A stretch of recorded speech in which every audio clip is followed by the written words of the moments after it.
Hello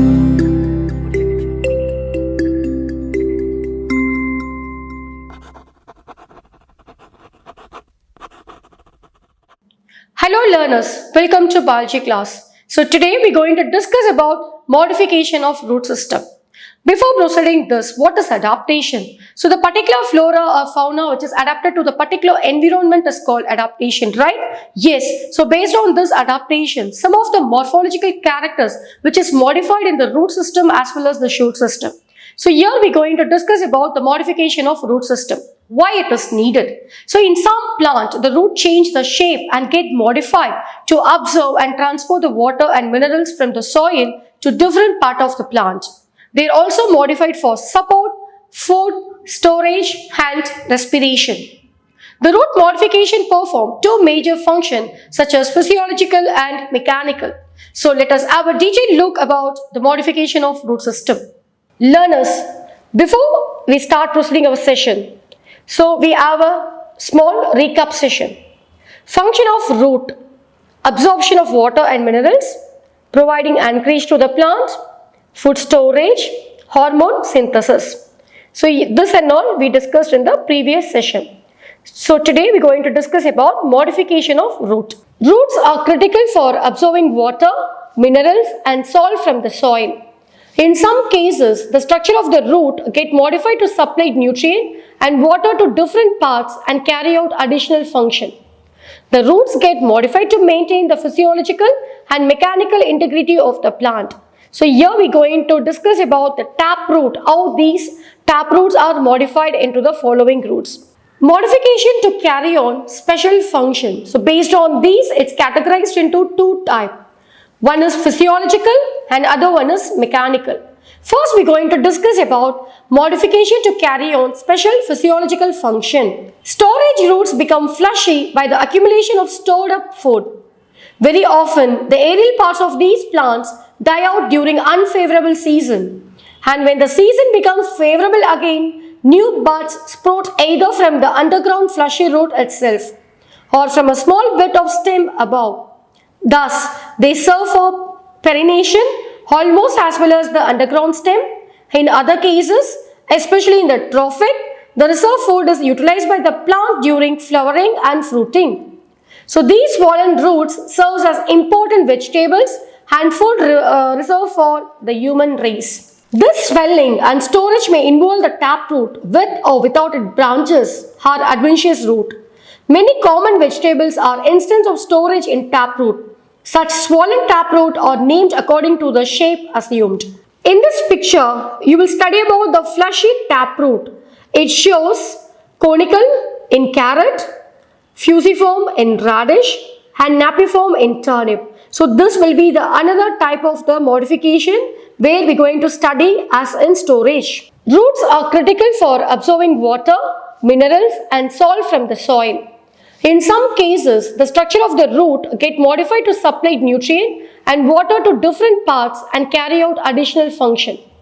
The roots get modified to maintain the physiological and mechanical integrity of the plant. So here we are going to discuss about the taproot, how these taproots are modified into the following roots. Storage roots are categorized into three types based on the structure: conical, fusiform, napiform. So first we are going to discuss about conical.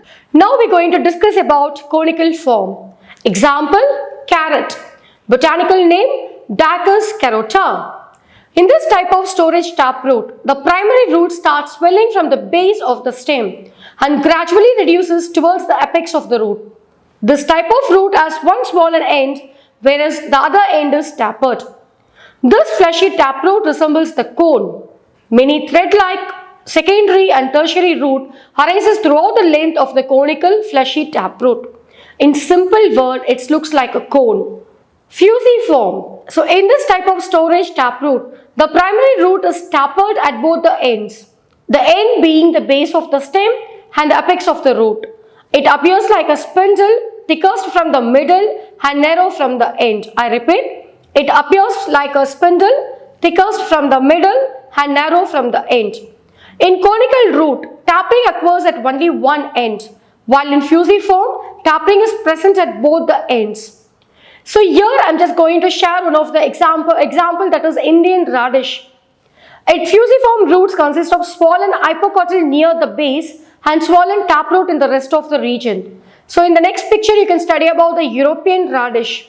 In European radish, the taproot only forms the terminal tapering fleshy part of the root, while the hypocotyl forms the middle fleshy parts.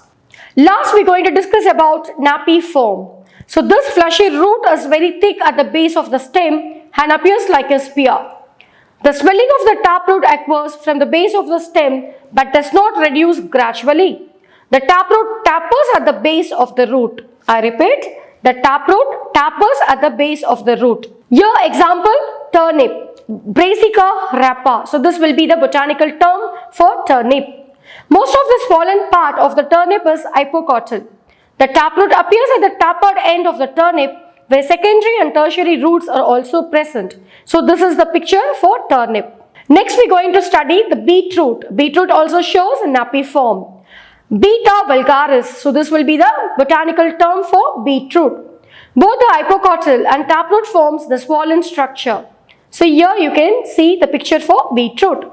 Next we are going to discuss about nodulated roots, that is tuberculate.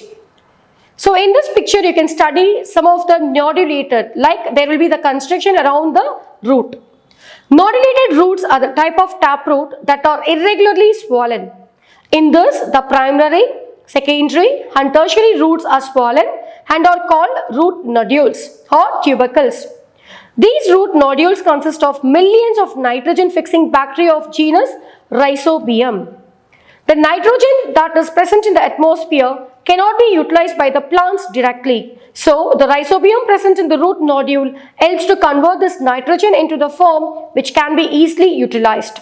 So, they pick up free nitrogen from the atmosphere and convert into the organic compound of nitrogen. So, hence there will be the process called nitrogen fixation, which is done by the plant process root nodules with the help of bacteria Rhizobium. Leguminous plant takes up some amount of nitrogen from the root. So this nitrogen is fixed by bacteria in exchange for food and shelter. Such type of relationship in which both the organisms have benefited is known as mutualism. So what is mutualism?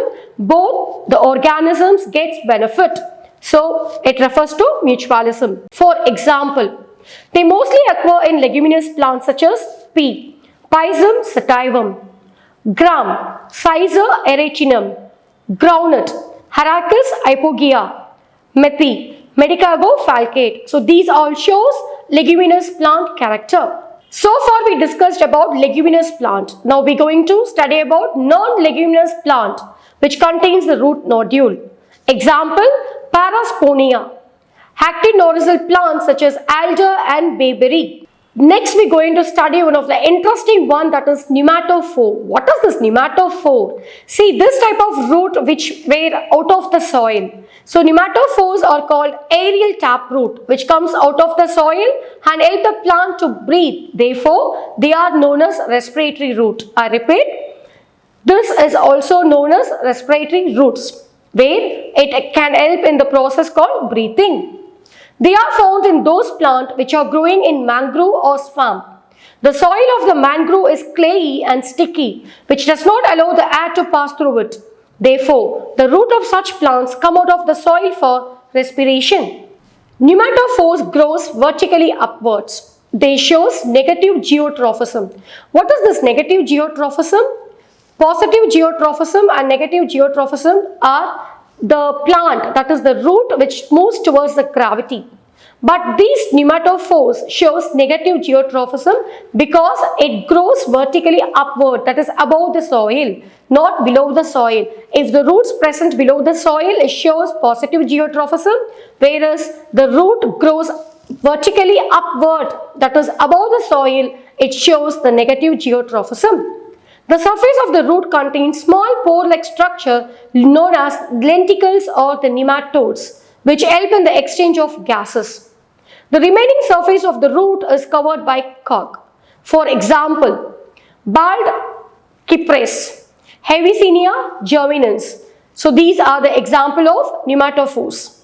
Epiphytic or aerial absorbing roots. Epiphytic or aerial absorbing roots are the peculiar common roots seen hanging from the arcades.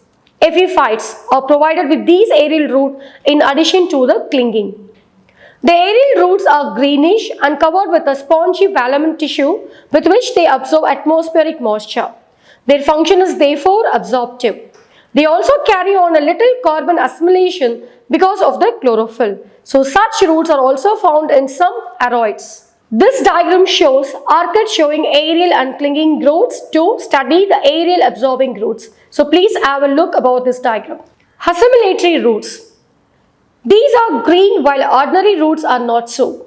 In some trees, when surface roots get exposed, they turn green by the development of chlorophyll and carry on some carbon assimilation. Epiphytic roots also are assimilatory. The roots cannot penetrate rocks and are exposed.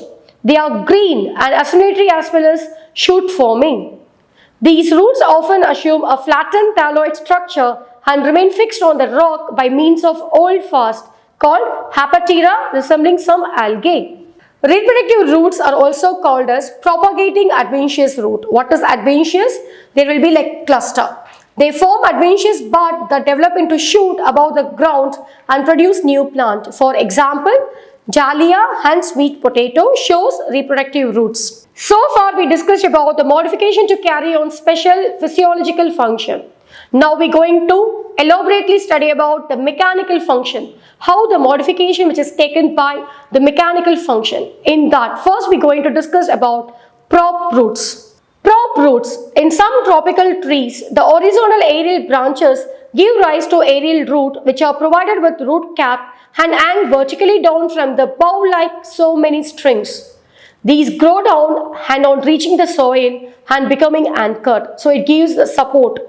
They begin to shorten and ultimately become almost as strong as main trunk. They support or prop up the horizontal branches like so many pillars. So prop root, in other words, it's called pillars. So in this picture you can study about the prop root of banyan. Banyan will be the perfect example for this prop root where you can study where you can observe the roots which is hanging over the trees. So it helps in the anchorage. Stilt root. Certain shrub and small trees like screw pine grow on the edges of the tank, marshes, etc. where the anchorage is not very strong. In these cases, short root grow obliquely downward from near the base of the stem and act like stilt, providing additional support as well as anchorage to the stem. So stilt root is like additional support where it gives to the plant. Adventitious root growing from the lower nodes of maize plant act in a similar way. Such stilt root are also seen in mangrove plants. Root buttress. So this is again one of the interesting one in the mechanical modification. In some large trees, instead of stilt root, they are great plant root like radiating from the base of the tree like wings. These are called buttress and are actually partly root and partly stem. So buttress is a term where it actually looks like butterfly. They may be seen in old trees of Bombax ceiba, ficus species, etc. Climbing roots are the adventitious root that arise from the nodes or internodes in plant, having weak stem. So these roots help the plants in climbing by penetrating the cracks of the support. Example, money plant. They may stick firmly to support by secreting a cementing gum substance, as in Ficus pumila. Other examples are vanilla, piper beetle and edera. Students, in this session we studied about morphology of root system. In that we studied about based on the function of storage. So there are three types: coniform, fusiform and napiform. So please have a look about all the diagrams. Okay, thank you.